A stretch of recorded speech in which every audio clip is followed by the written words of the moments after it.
matag sa kahugawan. Kanang kahugawan sa sinuntian, kahugawan sa pagkinabuhi, mo kita ng mubiya na dapat sa disyo. Aron, tampo ang inyong kasing-kasing na matanggal sa puno sa Diyos. Mubiya ka sa inyong pamalikas, sa inyong kanang word tayo, kanang pagsulti ka o ka, tungkol kay out of the abundance of the heart, the Lord speaking. Kung puno ka rin ang pamalikas, kapaskusan sa inyong kasing-kasing mo, ito kasi mo ka ba? Diba?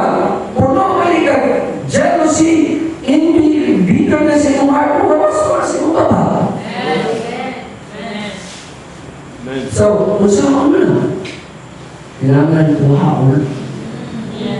Tanang malisya, tanang matang sa gaya sa sunod. All hypocrisies. Tanang pagpakaroon nun, paminaw. Ang Kristohan nun, dili dapat plastic. Kahit plastic, dali malanay kung maging init. Ang plastic, dili na siya katupot o tarong kung muagi o init.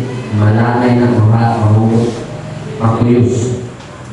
Ang mga taong hipokrito o plastic, muagi galing kalisod, muagi galing kasakitan, muagi galing pag-ikip o kanang trials na init ikaw sa Christian life. Ang Kristohan ng hipokrito, labing siguro, di na mudawat kung unsay gitudlo sa puno sa Diyos. Mo-resist na. Kaganahan na. Naanagali problema tayo, pinalay ka, matubang. Kabalo, daghan kayo kung nailan Kristohan nun. Na nagbalik na lang sa kaasa ng simbahan, hindi ka kapabili. Hindi ka lang hutay. Ang ipasangin lang, ang wali sa pasto. Ang pasangin lang, ang napando sa Kristohanon. Ang pasangin lang, sige lang daw ko balihan ko talay. Daghan kayo ka pasangin, pero wak mo ka lumog na di pasangin siya ka galingon na nasa problema. Naliundan ko, kaya na ako problema. Ang tanan mamasangin. Kabalo ka, na ikaw mo kilig ka bro. Amen. Di isa mahimong blessing sa orang bilik kapit-pit kung mga tao sa bahan. Ang mga maimbitar, ang may kapumapandun, mapagyan po nila parehas niya. Kaya naman, nakikainit, plastic man. So, lay aside hypocrisies. Yung pagpakaroon kung unsa ka, mauna ka. Mauna ka. Kung ang Diyos gusto i-deal at mong kinaiya na dili maayo para may mga better na person, sige, di mo mga ibalin. Di kayo mayon ka, ako mga ino, hindi ko mausap, lahin sana. Pero doon mo din yung mga kinaiya, makabalo ka, makalipit, di pa ka ka naman, yung better, balin. Ayaw na pag-plastic. And lisod ka ka-grow. So only, wherefore lay aside malice, all guile, sunod, hypocrisies, and sunod, envies, and evil speaking. Magtuyog mo yun ang tao galing masina dahil siya'y kasulti na yun sa misyonahan. Masina ka rin na sana, ayan na, kung kapalit sa nila, kayo kayo.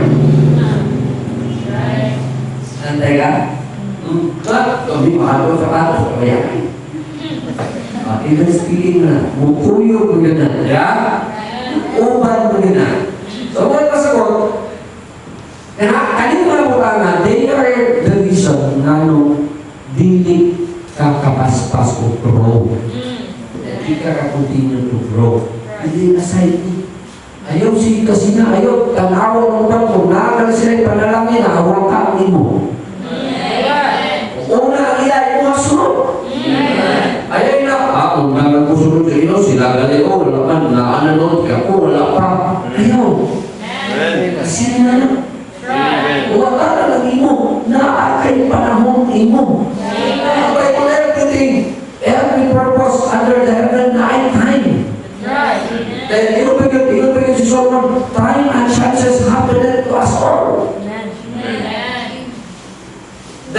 is not for the swift only. Ang lumang dagat, hindi na para sa mga kusulang kay managan. Lord, the battle for the strong. Hindi na para sa mga strong men. Sige ka daw gubat. Na ay panahon na masalagmaan. Ang gatong na ang gagawag mga daog. Ang mga dinaog-daog na ay panahon, mao'y mga daog. Time and chances happen to us all.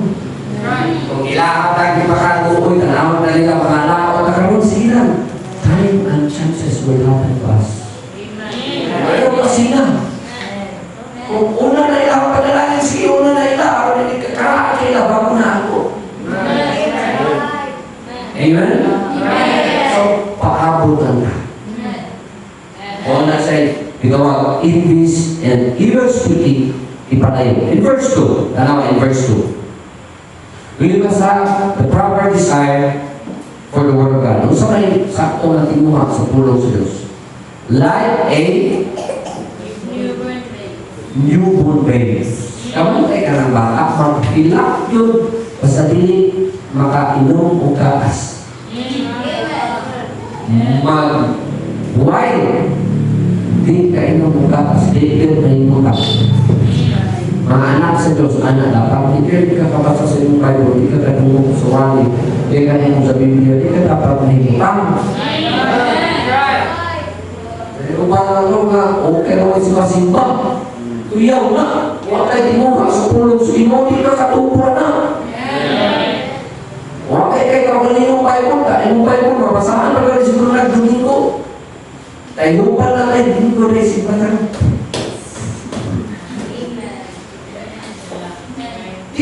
Grow ka na. Kinahanglan sama sa bata ka. Gusto siya kumutubo, hala, bala. Sultihan ka ang ganito sa spiritual life. Hindi pa rin sa physical life na ang atong growth nagdipindi sa tubig. Ang atong growth nagdipindi sa atong desire sa Word of God. Nagdipindi sa atong application sa Word of God. Kung ikaw na ay mga blessing no, i-fast track. Na ay mga panalangin niya i-fast track sa inyo. Dalikon sa inyo sa inyo. Dipindi mo na sa growth. Hindi na sa inyong pagbubo. Kaya naapoy mga panalangin ko, gaya na rin, wala pa man. It might be that ang iyang growth, hinay, slow. Ganong slow man, ang iyang desire siguro sa pulong sa Diyos, dealing as parehas sa newborn baby. Yun ang Bible. As a newborn baby, desire the sincere milk of the Word that hindi grow thereby. Hey, wala ay paagin. If you want to grow sa iyong Christian life, and if you want to experience the blessing na i-prepare sa Ginoo mo, the Word of God is that. Desire. Basa, paminaw, then aplika, then kuha ang mga prinsipyo, then imuha. Nga mo iyak mo kami ng bata, hindi kainom mo gatas. Mag-alingasa. Maangin nyo ng uwan tungkol sa iyahan, mura na makainom mo gatas. Ang gini kami, hindi magkalimao, katungkol kay, naman, mag-iyak yun, kaya gusto mo inom gatas. Inanak na dapat. Inanak ang desire, inanak ang timuha ka. Kinahanglan yung desire. Ulos Ginoo. Kinahanglan kumubasa sa buhay mo na kasi na yung prinsipyo, i-prepare sa Ginoo na ako karoon, lalo ka na tumamon. Desire the sincere milk of the Word. Then, not only desire, you should make it as a part of your daily living. That's right. Make the Word of God a part of your daily living. From every day. Ayaw ka na Domingo ka mo basa o maminaw pulong sa Diyos.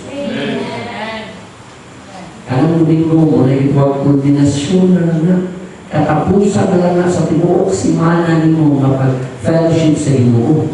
Makikiusa na lang ka mo nang niingon si Paul sa Hebrews na not forsaking the assembling of ourselves together as the manner of some is, but exhorting one another.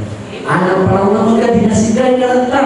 Magkakita ka sa simbahan na, uy, mo na, gapon si sister. Madasigon gapon si brother na simba. Madasig ka. Kay gihiusa ang tinuo mong fellowship. Gikan sa Lunes taman sa Sabado fellowship. Tinus Ginoo, giabot ka.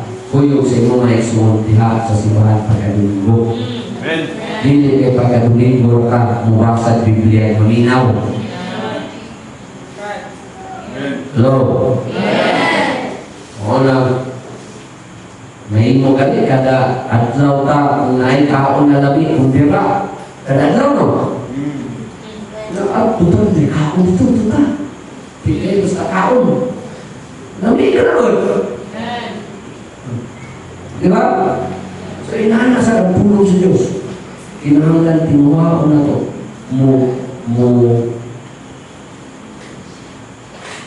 Provide na to nourishment sa puso. Provide o gitawag ka ng satisfaction sa atong longing, sa atong pagkaila sa Diyos. Mao-work ka. So make it a part of your daily living. Then last na.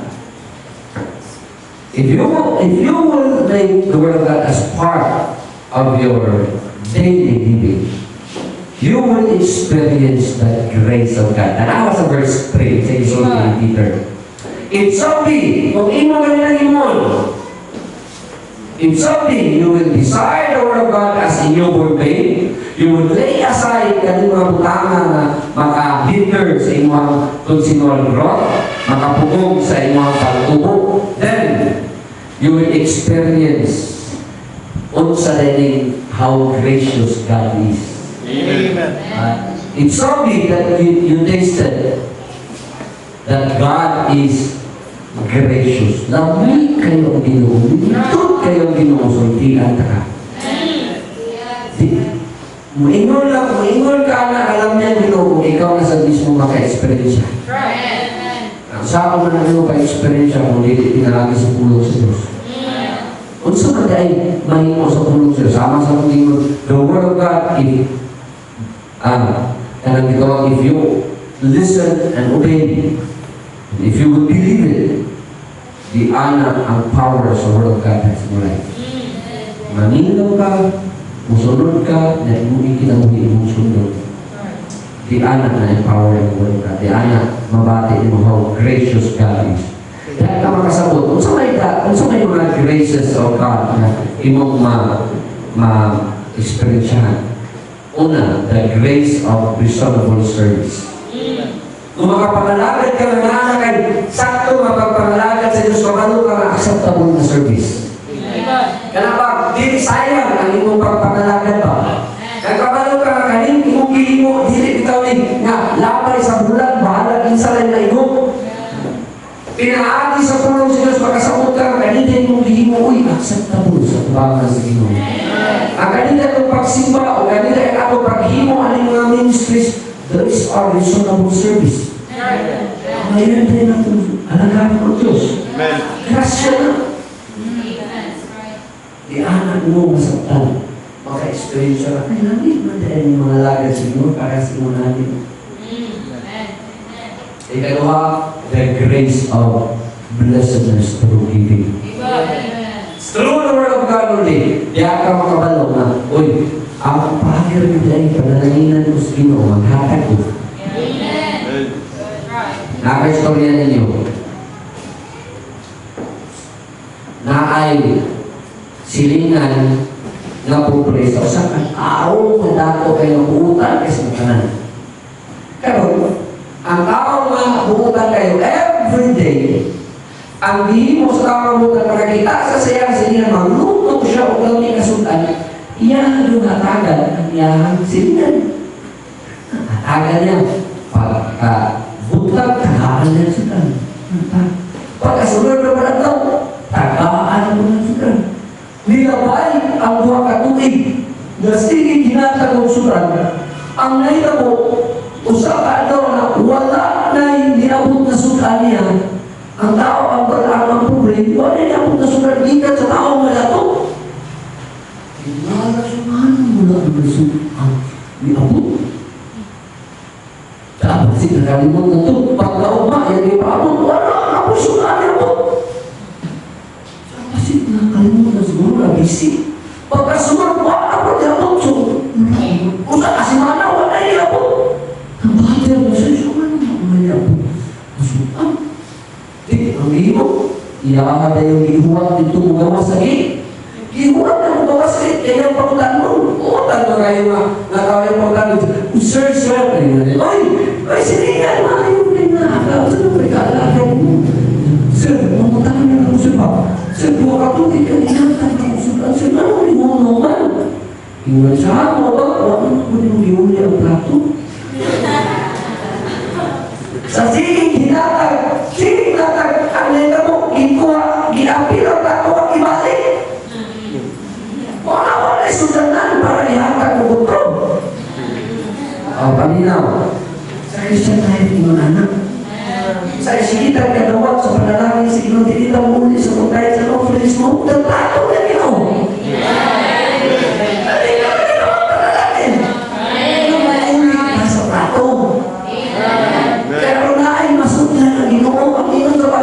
Ang paagi sa blessing is through your tithes and your offerings. Iuli ang plato. Aron na ay sundanan. Kung padalangin kayo sa sundanan. O, di wala niyo sa nitunahan nila mo. Imagine mo, sa pag-bless sa Ginoo mo, iuli ka nimong 10%, balik ko na po niya, na naay mga extra o kabalo. That is blessedness through giving. Ikatulog, you will understand what is to be joyful. Kanang nakay joyful countenance in spite of the struggles and pains. Isang kagagagunan, makasmile ka ba? Diba? Makatawag ka nga ang mga tao, makakainod sila yung mabuwa kayo problema. The reality of peace that passes understanding. Diba? Dahil mo masaktan, that's grace. Christian, nakaka-joyful na disposition in spite of struggles and pains and troubles and problems. Then, another grace of God. Kana constructive values na kausap ang iyong kinaiya. Na-challenge ang iyong character. That's grace. Hindi ang nalin na nahinay ka kausap. Makapunalin ako tayo, hindi ng tao mausap ka. Nahinay ka sa una. Ang tumuloy sa Ginoo mo. Ngayon sila, basta magliliyo daw mo ng tao, nalaw mo na yung mga badlungon na lalaki, magliliyo tayo galit ko, no? Matarong, may kumutuo. Ay, kung ba napagamin yun, isamot noon. Dili kami mo ang solusyon. Kabalo ka, kung sa'y grasya sa Diyos na sufisyente mabati mo sa kausapan mo. Hallelujah. So you would experience constructive values and character challenges. And anak ang ginansya sa tulong sa Diyos. The Word of God is living and abiding forever. Amen. Manilang kamo po. Among may lupang naman, salamat kayo sa imong hanggang na panahon. Magsimba. Salamat Lord, tinoon na. It's because of your word. What we are right now, it's only by your grace. Kung wala pa sa imong punong Ginoo, dili na inunanin ng mga tao. Dili sa imong punong Ginoo, dili makasabot na Peter dili makasmile in spite of problems and struggles. Kung dili pinagi sa imong punong Ginoo, dili kasabot na the only way to receive is through giving. Kasi hindi makasabot na we need to be serving you because you have saved us and this is irreasonable service. Worshiping you and giving our life to you is irreasonable service. So only through your word, Lord, na rin nakasabot na i-challenge na hindi mo ang kinaiya para mahimong mga better ng mga tao. Lord, thank you. Help us na ang among mga heart mahimong good soil para sa pagkadayong tanong ang mga liso sa iyong tulong na magtubo o lang po alang ka na Diyos. Kaya na mo mga anak, ikaw ay magkapadayon o pakita sa imong pagkamaayo nila sa grasya na imong para sufficiente para sa matag sa. Salamat kayo na ng Diyos sa mga ngalan ni Jesus. Ang diyan po, ipangalan pasalamatan. Amen.